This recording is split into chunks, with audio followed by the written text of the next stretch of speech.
ৰচোন তোক কথা এটা সুধিব লগা আছে। কি কথা ছাৰ? তই কালি ৰাতি বটলটো মণিক কিয় দি থৈ আহিলি? মই দি থৈ আহিছো। কিয় নিদিছো? তাৰ লগত জলপস্য নাটক কৰিছে, তাৰ লগত জলপস্য নাটক কৰিছে, আজি বাচ্চাটোৰ লগত, কাইলৈ কমলৰ লগত, কিন্তু দৰ্শকটোৱে তাত কি খাইছে আপুনি গুৰুত্ব দিছে। বুজা নাই কি হ'ল মানে বুজাই ক। মানে আপুনিতো নাটক কৰি গুচি যায়, দৰ্শক অকলে থাকি যায়, কিন্তু দৰ্শকটোৱে কি খাইছে আপুনি গুৰুত্ব দিছে। সদায় সদায় যে নৃত্য নাটিকা কেইটামান দি পেলাই বেঙেনা দি থৈ দিছে।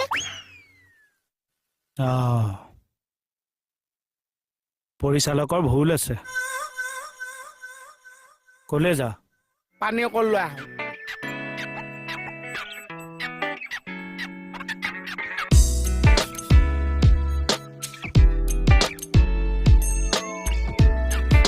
আহিলে